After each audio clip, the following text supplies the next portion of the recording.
With all the very latest where you are now, it's the ITV News.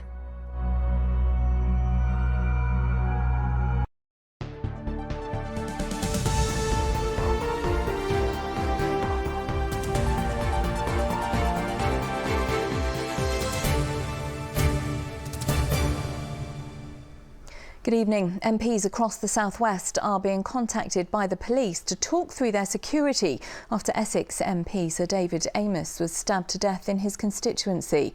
There are tough security measures for politicians when they're in Westminster, and extra alarms can be added to their homes.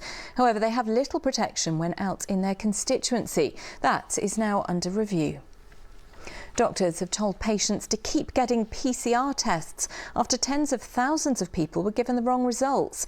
Many of the 43,000 tests were taken in the West Country, but doctors say it's important people have faith in the system. Robert Murphy reports. How much has confidence been shaken in PCR tests?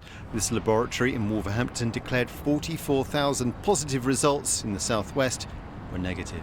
If you think about the Delta variant, each person who's infected infects another 6 people.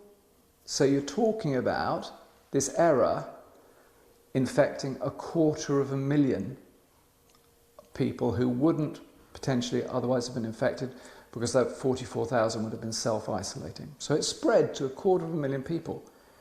If you then say 1 in 1,000 people, and it might well be higher than that, die from that infection, this mistake has killed 250 people or more. Some patients are furious. Put your trust into these people to do it properly, and it's just failed hundreds of people. And well, I think it really has to change. The government agency has said people should carry on as before. It's really important to recognise that whilst we've identified this specific problem with this particular lab, as I said before, the testing system in general works well, and people should, if they have a positive LFD, have a follow-up PCR. Doctors say people should continue to take PCR tests, continue with the system which is so much under the spotlight. Robert Murphy, ITV News. A street party was held today in a bid to revitalise part of Paynton in South Devon. Business owners want to bring the community together to make Winner Street the heart of the neighbourhood. Richard Lawrence reports. Paynton's Winner Street has had mixed fortunes over the years. The owner of this coffee shop and roastery, who was brought up in the area, is determined to see it thrive again with independent traders. Events like this is just really great to bring people to the street and see what it is and understand the families behind the businesses, and really hopefully help put Winner Street back on the map, because years ago it was the only place to be. He's now working with the council and the charity Sustrans to draw up new ideas to help revitalise the street. I don't have a vision myself. I'm all about listening to what the local people want. I think it's got massive potential. It's an area that's been through some tough times, as I've heard, but it's very much, there's some new energy here, and I think that it's got a lot of promise, and it's a beautiful historic centre of Paynton and even the whole Tor Bay. Artist Richard Bennett has painted most of the shop signs here for more than 40 years. You have to restore it, make it look attractive to attract people here. Yeah, that's right. One of the latest shops to open here is a family-run jeweller's. Locals have been really supportive. They've been making an effort to come to this end of the town. So yeah, it's been really going really well. The new wave of business owners are hoping the street will soon live up to its name. Richard Lawrence, ITV News, Paynton.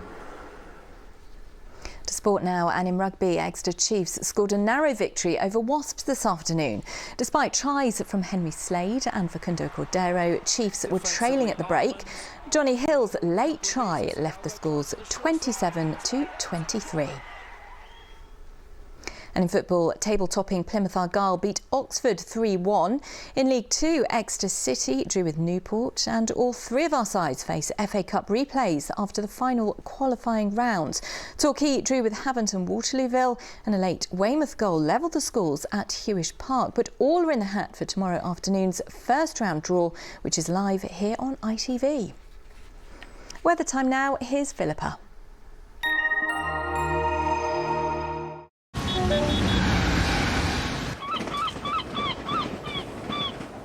Great Western Railway sponsors the ITV West Country weather. Hello there. It's been a relatively quiet start to the weekend. More of the same to come tomorrow, but from Monday onwards, things set to turn increasingly unsettled. A much more autumnal feel to things with spells of wet and windy weather. But despite all of that, it will be very mild for the time of year. So out there at the moment then, we're just about clinging on to high pressure down towards the southeast. But from Monday onwards, you can see front after front piling in off the Atlantic, bringing spells of rain. And this is the picture on Wednesday, tightly packed isobars, indicating the potential for some very windy weather, potentially some gales along the south coast. Out there at the moment though, it remains very quiet, so largely dry for most of us tonight. I think a bit more cloud just feeding into northern and western parts, perhaps 1 or 2 spots of rain where that cloud is thick enough, but for all of us it will be an exceptionally mild night for the time of year, temperatures staying in double figures for just about all parts. Now through tomorrow morning we will still see a bit of cloud and 1 or 2 spots of rain initially, but as the day wears on, conditions improving, more in the way of bright or sunny spells coming through, and with winds coming up from the south, temperatures remain on the mild side, 16 or 17 degrees the high. Great Western Railway sponsors the ITV West Country weather.